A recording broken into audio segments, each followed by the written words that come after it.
Janine from Ring Hello here, and hopefully this time not the office cat. I wanted to do a video today explaining a sales lead, what a sales pipeline is, and how a record, and I hesitated over the word record because nowadays people send me over what I would class a data list, and there's a record which is a company and a contact name and a telephone number, and they call it a lead. And I know that's in part people trying to be positive and them saying, well, you know, it's a potential lead. No, it's just a bit of data. For all we know, the kind of process is we take that data, we chuck it into our system that we've built for calling from. First step is we TPS check it. Telephone preference service, TPS, people opt out of having calls, or companies opt out of having calls.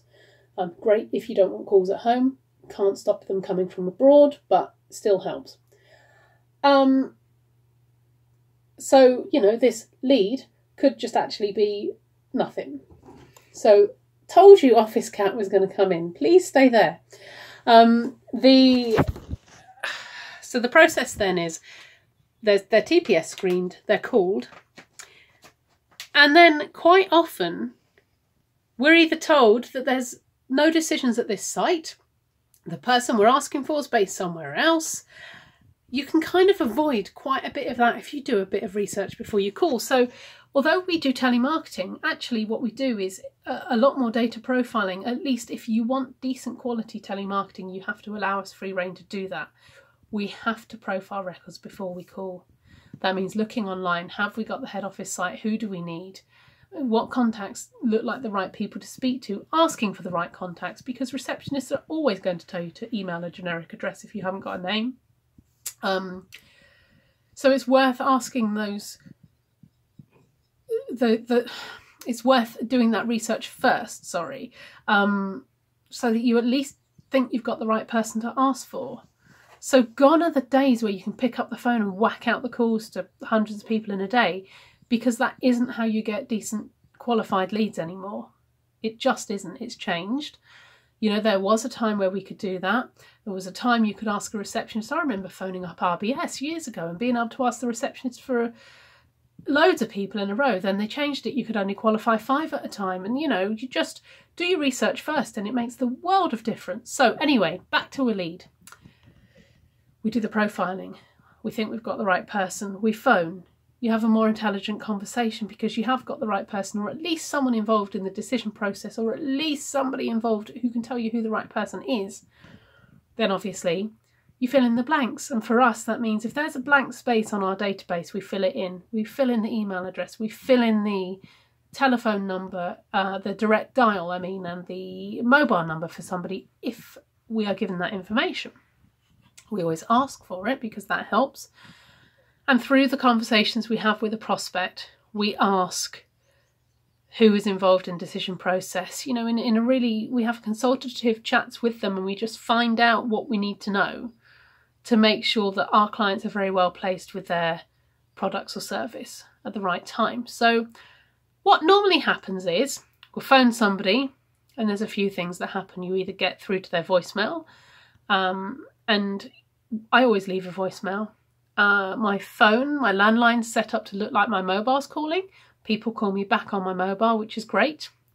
That happens loads because people can't resist the fear of missing out. They'll always call a mobile number back. And I get an awful lot of leads that way. And I'm honest in my messages. I'm also honest in my approach. I will say to people, we haven't spoken before, but I'm hoping you can help me. This is what we do. And, you know, you go into that. So don't be salesy and do keep things open and honest. Now, a sales lead can go one of two ways then. You either establish they're the right contact, the wrong contact, and then you find the right contact. You speak to them, you find out if there's interest. They'll always ask for an email first. You email them, you call to follow that up, and then you go from there. It's a nurturing process. So very, very critical to all of our campaigns is finding out who has interest and when.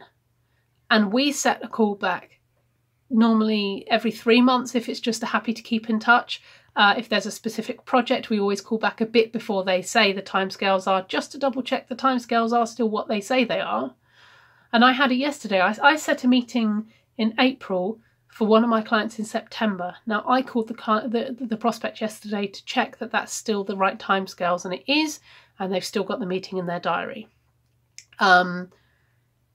So the sales pipeline is that critical bit of people who say, yes, I'm interested, or I'm happy for you to keep in touch with me. Now, this is all the more important now with the GDPR legislation of having an opted-in marketing list. So we make sure we always ask if people are happy for us to email them. Calling slightly different. We can contact them with legitimate business interest as long as they're not on TPS. And it's so vital to see that pipeline develop, which we show people on our system. You can see the last call notes and the next call back and when that's due. But what it means is quite often we will do campaigns for clients where they're not getting lots of leads initially because the timing isn't right and we're building and nurturing those relationships, but we're getting lots of pipeline records. And then over time, those records will convert into leads, and there'll be decent quality leads that pay a lot of money. So yes, we do essentially need an investment from you in terms of our time and your trust in us to know what we're doing and to do the very best job we can, because we will always do the best to make sure your campaign works. But the reality is it takes time to build a decent sales pipeline and to see those leads come to fruition. We do get calls where we're lucky. Of course we do. We get calls where we can just phone people and the timing's absolutely perfect, but they're quite rare. And that a sales lead has to be properly qualified, otherwise there's no point. There are still campaigns that come through where clients say, I just want a foot in the door meeting to talk to people. But what's happened a lot in a lot of businesses is this. Bigger businesses have had a lot of redundancies. There are fewer people doing more work. They have less time to meet. It has to be worth their while. It has to be something that they consider properly for a genuine reason. They have to trust you. The only way they trust you is by engaging with you over time and building a rapport, a natural rapport. It's something you can't force. I've got people I've been phoning for years. They recognise me and they ask how I'm doing and we have a chat and they know that I work remotely and all this stuff. And by the way, that's not every client. For most clients, the prospects I'm calling think that I'm working directly for them, but some people it's fine for me to say that I'm a contractor. And it's just building that rapport and those relationships is something there are so many things out there saying, oh, you build rapport within the first 10 seconds. Yeah, kinda. You kind of grab their interest. You don't build rapport that quickly. You can't. You have to have empathy. You have to be clever enough to work out if somebody sounds busy and pushed and not to speak to them now. But always keep your commitments too. Call people back when you say you will, because that makes a huge difference. And then once you've developed and nurtured this sales pipeline, and that means us making repeated calls, emails, checking the timescales, checking the people are still the same. Because I tell you what, the amount of times I'm working on big projects for clients where it takes 3 or 4 years and the key person we're talking to leaves, if you're not in touch with that person, then they forget about you and they don't tell the person that takes over from them that they've already engaged with you, and you have to start all over again. So it's things like that. It's so important. And to be honest, an awful lot of companies we work for do not have the time to invest that energy into calling those prospects themselves, so that's why we do it for them. I think I probably waffled on long enough. It's a 9-minute long video, which is probably the longest I've done, so I'm going to shut up. But if you've got any questions, and if you've watched this far, thank you very much.